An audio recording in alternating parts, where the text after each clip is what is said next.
ഇന്നത്തെ ഏറ്റവും പ്രധാനപ്പെട്ട ചർച്ച എന്ന് പറയുന്നത് ജി സുധാകരന്റെ ഫേസ്ബുക്ക് പോസ്റ്റും അതിൽ പറഞ്ഞിരിക്കുന്ന കാര്യങ്ങളുമൊക്കെയാണ്. 6 പതിറ്റാണ്ടിലധികം കാലം നീണ്ട പാർട്ടി ബന്ധം അവസാനിപ്പിക്കാൻ മുതിർന്ന നേതാവ് ജി സുധാകരൻ CPIM അംഗത്വം പുതുക്കില്ല എന്നും നേതാക്കളെ ബുദ്ധിമുട്ടിച്ച് പാർട്ടിയിൽ തുടരാനില്ല എന്നുമാണ് അദ്ദേഹം ഇന്ന് ഫേസ്ബുക്ക് പോസ്റ്റിലൂടെ വ്യക്തമാക്കിയിരിക്കുന്നത്. അവഗണനയ്ക്കെതിരെ നിരന്തരം കലഹിച്ച് ഒടുവിൽ സുധാകരൻ പാർട്ടിക്ക് പുറത്തേക്കോ?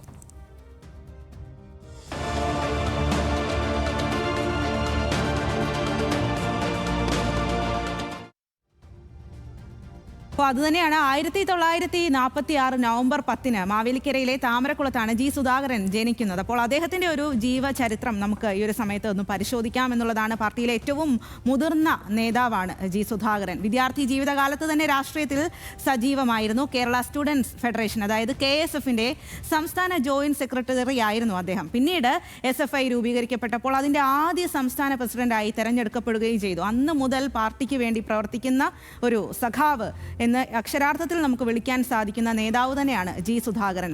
അപ്പോൾ അദ്ദേഹത്തിൻ്റെ രാഷ്ട്രീയ ജീവിതം കൂടി നമുക്ക് ഈ ഒരു സമയത്ത് ഒന്ന് പരിശോധിക്കാമെന്നുള്ളതാണ്. അദ്ദേഹം 1982 കുട്ടനാട്ടിൽ നിന്നാണ് ആദ്യമായിട്ട് നിയമസഭയിലേക്ക് മത്സരിച്ചത്. പക്ഷേ അന്ന് പരാജയപ്പെട്ടു. എന്നാൽ 1990 ആദ്യമായി രൂപീകരിച്ച ആലപ്പുഴ ജില്ലാ കൗൺസിലിൻ്റെ പ്രസിഡന്റായി അദ്ദേഹം തെരഞ്ഞെടുക്കപ്പെട്ടു. 1996 കായംകുളത്ത് നിന്ന് ആദ്യമായി നിയമസഭയിലേക്ക് എത്തുകയാണ് അദ്ദേഹം ചെയ്തത്. അത് കഴിഞ്ഞിട്ട് നിയമസഭയിലേക്ക് എത്തി. 2006 മുതൽ 2021 വരെ അമ്പലപ്പുഴ മണ്ഡലത്തെ പ്രതിനിധീകരിച്ച് തുടർച്ചയായി 3 തവണ നിയമസഭാംഗമാകുകയും ചെയ്തിട്ടുണ്ട് അദ്ദേഹം എന്നുള്ളതാണ്.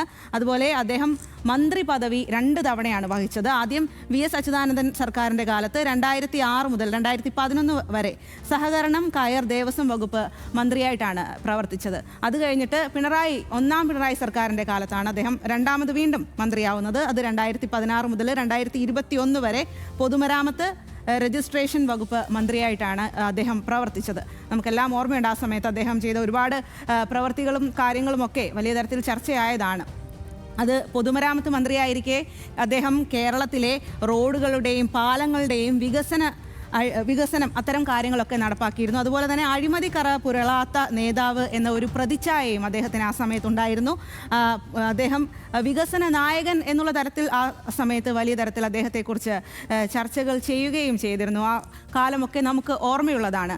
അതുപോലെ തന്നെ അദ്ദേഹം വിവാദങ്ങളിലും ഒരുപാട് സമയത്ത് ചെന്നുപെട്ടിട്ടുണ്ട് എന്നുള്ളതാണ്. അതിലേറ്റവും പ്രധാനമെന്ന് പറയുന്നത് അദ്ദേഹത്തിൻ്റെ പരുക്കൻ ഭാഷയിലുള്ള ഒരു പ്രസംഗങ്ങളൊക്കെയാണ്. അത് എല്ലാവർക്കും അത്ര വേഗം ദഹിക്കണമെന്നില്ല.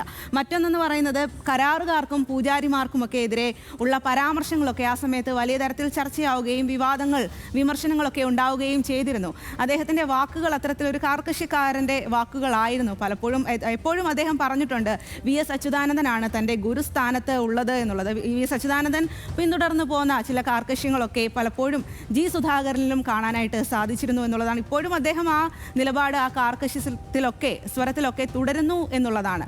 ഇനി 2021 നിയമസഭാ തെരഞ്ഞെടുപ്പിൽ അദ്ദേഹത്തിന് സീറ്റ് നൽകിയില്ല. അന്നു മുതൽ അദ്ദേഹം പാർട്ടിയുമായി ഇടഞ്ഞ രീതിയിലുള്ള അദ്ദേഹത്തിൻ്റെ അത്തരം സ്വരങ്ങളൊക്കെ പുറത്തേക്ക് വരികയും ചെയ്തിരുന്നു. തുടർന്നുണ്ടായ പല തെരഞ്ഞെടുപ്പ് പ്രചാരണങ്ങളിലും അദ്ദേഹം പങ്കെടുത്തില്ല, അലംഭാവം കാട്ടി എന്നൊക്കെ ആരോപിച്ച് പാർട്ടിക്കുള്ളിൽ തന്നെ അദ്ദേഹം പലതരത്തിലുള്ള നടപടികൾ നേരിടുകയും ചെയ്തു. ഈ സമയത്തൊക്കെ അദ്ദേഹത്തിൻ്റെ ഈ ഒരു എതിർപ്പ് അദ്ദേഹം പരോക്ഷമായി പലതരത്തിൽ അറിയിച്ചിരുന്നു. നേരിട്ട് പാർട്ടിക്കെതിരെ അതിരൂക്ഷമായ വിമർശനം ഉന്നയിക്കാൻ തുനിഞ്ഞില്ലെങ്കിലും അദ്ദേഹത്തിൻ്റെ കവിതകളിലൂടെയും അല്ലെങ്കിൽ ചില പ്രസ്താവനകളിലൂടെയും ചില സ്ഥലത്ത് പോകാതെയും ഒക്കെ അദ്ദേഹം പരോക്ഷമായി തന്നെ അദ്ദേഹത്തിൻ്റെ വിയോജിപ്പ് അറിയിച്ചിരുന്നു. പിന്നെ പാർട്ടി സംസ്ഥാന സമിതിയിൽ നിന്ന് ഒഴിവാക്കപ്പെട്ടതോടെ അദ്ദേഹം പാർട്ടി നേതൃത്വവുമായി അത്ര നല്ല ബന്ധത്തിലല്ലായിരുന്നു കുറച്ചു കാലമായിട്ട്. ആലപ്പുഴയിലെ വിഭാഗീയതയും തന്നെ വേട്ടയാടുന്നു എന്ന അദ്ദേഹത്തിൻ്റെ പരസ്യമായ വെളിപ്പെടുത്തലുകളും ഇപ്പോൾ രാഷ്ട്രീയ കേരളം വലിയ തരത്തിൽ ചർച്ച ചെയ്യുകയാണ്. എന്തായാലും ജി സുധാകരൻ്റെ തീരുമാനം വരാനിരിക്കുന്ന തെരഞ്ഞെടുപ്പിൽ ആലപ്പുഴയിൽ CPIMന് വലിയ തരത്തിൽ തിരിച്ചടിയാകും എന്നുള്ള കാര്യത്തിൽ യാതൊരു സംശയമില്ല. കാരണം ജി സുധാകരൻ എന്ന് പറയുന്നത് കറകളഞ്ഞ ഒരു കമ്മ്യൂണിസ്റ്റ് നേതാവാണ്. അപ്പോൾ അദ്ദേഹം ഇത്തരത്തിലുള്ള തീരുമാനം എടുക്കുമ്പോൾ ഇത്തരം അതിരൂക്ഷമായ വിമർശനമാണ് ആ ഫേസ്ബുക്ക് പോസ്റ്റിൽ പ്രത്യേകിച്ചും MV ഗോവിന്ദനൊക്കെ എതിരെ ഉന്നയിച്ചിരിക്കുന്നത്. അതുപോലെ MV ഗോവിന്ദൻ പറഞ്ഞ ആ വാക്കുകൾ ഒക്കെ അദ്ദേഹം ആ പങ്കുവെച്ച പോസ്റ്റിൽ MV ഗോവിന്ദൻ കാണിച്ച ആ ഒരു അവഗണന അല്ലെങ്കിൽ പരിഹാസ ചിരി, അതൊക്കെ ശരിക്കും പാർട്ടിക്ക് വലിയ തരത്തിൽ തിരിച്ചടിയാകും.